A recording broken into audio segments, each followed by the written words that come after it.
Hi ആൾ, അപ്പോൾ എല്ലാവർക്കും happy new year.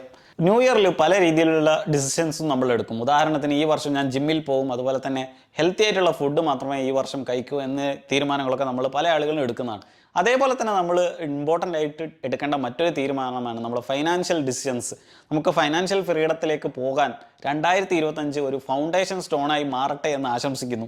നമ്മൾ ഇന്നത്തെ വീഡിയോയിൽ നമ്മൾ ഡിസ്കസ് ചെയ്യാൻ പോകുന്നു ഏതൊക്കെ രീതിയിൽ 2025 മികച്ച ഒരു വർഷമാക്കി മികച്ച ഫൈനാൻഷ്യൽ ഡിസിഷൻസ് എടുത്തുകൊണ്ട് ഈ വർഷത്തിനെ ഒരു കളറാക്കാം എന്നാണ് നമ്മൾ ഇന്നത്തെ ഒരു വീഡിയോയിൽ ഡിസ്കസ് ചെയ്യാൻ പോകുന്നത്. അതുപോലെ തന്നെ നിങ്ങളെപ്പോലെ തന്നെ മികച്ച ഫൈനാൻഷ്യൽ ഡിസിഷൻസ് എടുക്കാൻ ആഗ്രഹിക്കുന്ന നിങ്ങളുടെ ഫ്രണ്ട്സിൻ്റെ ഇടയിലും അല്ലെങ്കിൽ നിങ്ങളുടെ ഫാമിലി മെമ്പേഴ്സിൻ്റെ ഇടയിലേക്കൊക്കെ നിങ്ങൾ ഈ വീഡിയോ ഷെയർ ചെയ്യുക. ഇനിയും എൻ്റെ ചാനൽ നിങ്ങൾ സബ്സ്ക്രൈബ് ചെയ്തിട്ടില്ലെങ്കിൽ സബ്സ്ക്രൈബ് ചെയ്യുക. അപ്പോൾ നമുക്ക് കാര്യത്തിലേക്ക് കടക്കാം. നമ്മൾ മികച്ച ഫൈനാൻഷ്യൽ ഡിസിഷൻസ് എടുക്കുക എന്നുള്ളതിൻ്റെ ആദ്യത്തെ കടമ്പ എന്ന് പറയുന്നത് നമ്മൾ പല കാര്യങ്ങളും ഇൻഫോംഡ് ആയിരിക്കുക എന്നുള്ളതാണ്. നമ്മൾ ഇൻഫോംഡ് ആകുമ്പോൾ മാത്രമാണ് നമുക്ക് മികച്ച ഡിസിഷൻസ് എടുക്കാൻ പറ്റും.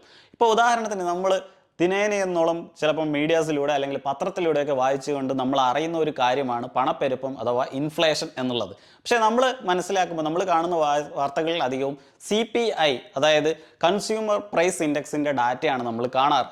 നമ്മൾ അത് മാത്രമാണ് ഇൻഫ്ലേഷൻ എന്ന് വിചാരിച്ച്, കാരണം അതിൻ്റെ പെർസെൻറ്റേജ് എന്ന് പറയുന്നത് 6% ഒക്കെയാണ്. അത് മാത്രമാണ് നമ്മൾ ഇൻഫ്ലേഷൻ എന്ന് വിചാരിച്ച് നമ്മൾ ഫൈനാൻഷ്യൽ ഡിസിഷൻ എടുക്കുകയാണെങ്കിൽ നിങ്ങൾ ഇപ്പോഴും സ്വപ്ന ലോകത്തെ ബാലഭാസ്കരനായി ജീവിച്ചുകൊണ്ടിരിക്കുകയാണ്. നമുക്കറിയാം നമ്മൾ ഈ CPI എന്നുള്ള ഇൻഫ്ലേഷൻ തന്നെ ഒരു സ്കാം ആയിട്ടുള്ള സംഭവമാണ്. അതിനെക്കുറിച്ച് നമ്മൾ ഡീറ്റെയിൽഡ് ആയിട്ടുള്ള ഒരു വീഡിയോ പിന്നീട് ചെയ്യുന്നതായിരിക്കും. പക്ഷേ ഇത് മാത്രമാണ് നമ്മൾ ഇൻഫ്ലേഷൻ എന്ന് വിചാരിക്കുമ്പോൾ വലിയൊരു ഇൻഫ്ലേഷൻ അപ്പുറത്ത് കിടക്കുന്നുണ്ട്. അതിൻ്റെ പേരാണ് മോണിറ്ററി ഇൻഫ്ലേഷൻ എന്ന് പറയുന്നത്. ചുരുക്കി പറഞ്ഞാൽ ഓരോ വർഷവും ഓരോ സെൻട്രൽ ബാങ്കും പ്രിൻ്റ് ചെയ്യുന്ന മണി കൂടി വരികയാണ്.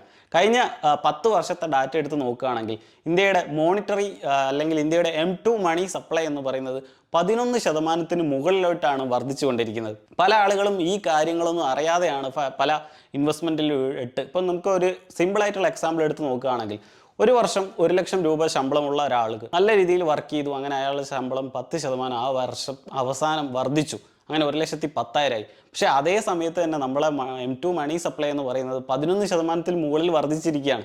അതായത് അയാളുടെ ജീവിത ചെലവിൽ വീണ്ടും 11% വർധനവ് അവിടെ രേഖപ്പെടുത്തിയിരിക്കുകയാണ്.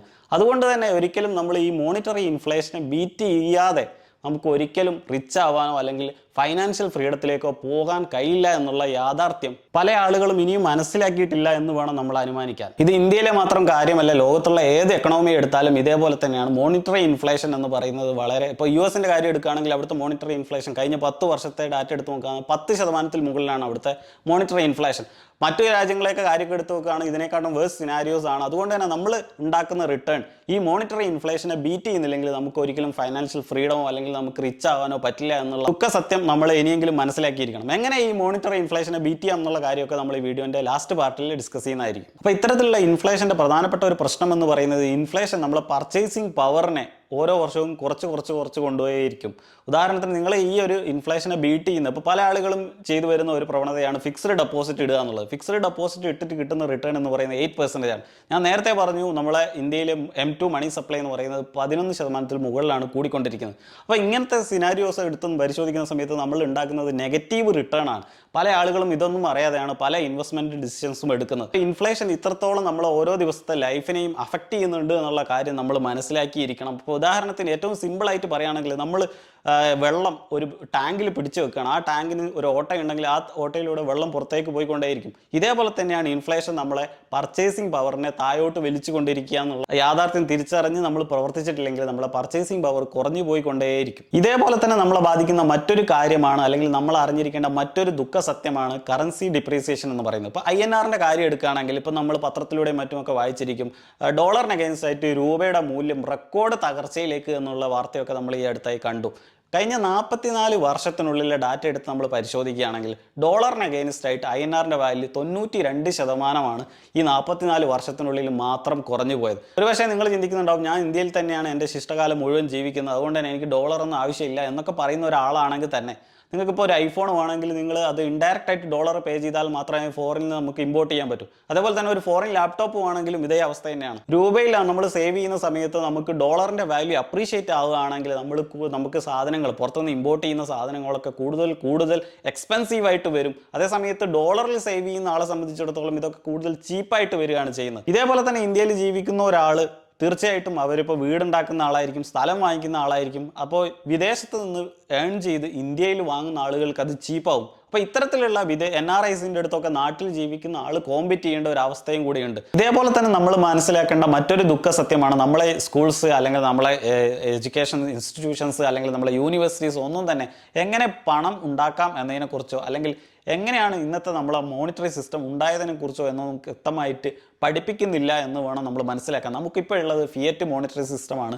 പല ആളുകൾക്കും അറിയില്ല, പലരും ഇപ്പോഴും ധരിച്ചു വെച്ചിരിക്കുന്നത് എൻ്റെ കയ്യിലുള്ള രൂപ അല്ലെങ്കിൽ ഡോളറിന് ഈക്വലൻ്റ് ആയിട്ടുള്ള മൂല്യം അവിടുത്തെ സെൻട്രൽ ബാങ്കിൽ ഒരു സെൻട്രൽ ബാങ്കും കീപ്പ് ചെയ്യുന്നുണ്ട് എന്നുള്ളതാണ്. പക്ഷേ നമ്മൾ മനസ്സിലാക്കേണ്ടത് 971 തന്നെ ഈ സിസ്റ്റമൊക്കെ എടുത്ത് മാറ്റപ്പെട്ടു. ഇപ്പോൾ ഉള്ളത് ഫിയറ്റ് സിസ്റ്റം എന്ന് പറയുന്ന ഒരു മോണിറ്ററി സിസ്റ്റമാണ്. ഫിയറ്റ് എന്ന വേർഡിൻ്റെ അർത്ഥം തന്നെ ട്രസ്റ്റാണ്. ഗവൺമെൻറ്റിലുള്ള ട്രസ്റ്റിനെ ആധാരമാക്കിയാണ് ഇപ്പോഴത്തെ ഓരോ കറൻസിയും. ഗവൺമെൻറ്റിലുള്ള ട്രസ്റ്റ് പോകുന്ന സമയത്ത് ആ കൺട്രീൻ്റെ കറൻസി കൊലാപ്സ് ആവും. അതിനുള്ള ഒരു എക്സാമ്പിളാണ് ലെബനാൻ, അതിനുള്ളൊരു എക്സാമ്പിളാണ് സിംബാബ്വെ. ഇപ്പോൾ ഈ കാണുന്നതാണ് കഴിഞ്ഞ 14 വർഷത്തെ വ്യത്യസ്തമായ അസറ്റ് ക്ലാസ്സുകളുടെ റിട്ടേൺ.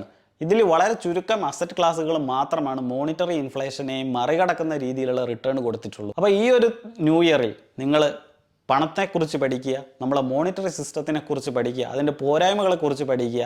ഇതിൽ ഏറ്റവും കൂടുതൽ റിട്ടേൺ കൊടുത്ത അസറ്റാണ് ബിറ്റ് കോയിൻ. ഇനിയും നിങ്ങൾ ബിറ്റ് കോയിനെ കുറിച്ച് പഠിച്ചിട്ടില്ലെങ്കിൽ നിങ്ങൾ ബിറ്റ് കോയിനെ കുറിച്ച് പഠിക്കുക എന്നത് മാത്രമാണ് ഈ ഒരു അവസരത്തിൽ, ഈ ഒരു പുതുവർഷത്തിലെ ഒരു പുതിയ റെസൊല്യൂഷനായിട്ട് നിങ്ങൾ കാണണമെന്നാണ് എനിക്ക് ഈ ഒരു വീഡിയോയിലോട് നിങ്ങളോട് റിക്വസ്റ്റ് ചെയ്യാനുള്ളത്. അപ്പോൾ ഈ ഒരു വീഡിയോ നിങ്ങളെ ഫ്രണ്ട്സ് അല്ലെങ്കിൽ ഫാമിലി മെമ്പേഴ്സിൻ്റെ അടുത്തേക്ക് അയച്ചു കൊടുക്കുക. അവർക്കും നിങ്ങളെപ്പോലെ തന്നെ ഒരു മികച്ച ഫൈനാൻഷ്യൽ ഡിസിഷൻസ് എടുക്കാൻ കഴിയട്ടെ എന്ന് ആശംസിക്കുന്നു. അപ്പോൾ എല്ലാവർക്കും ഒരു happy, colourful, healthy and wealthy new year ആശംസിക്കുന്നു. അപ്പോൾ അടുത്ത വീഡിയോയിൽ വരുന്നവരെ എല്ലാവർക്കും ഗുഡ് ബൈ.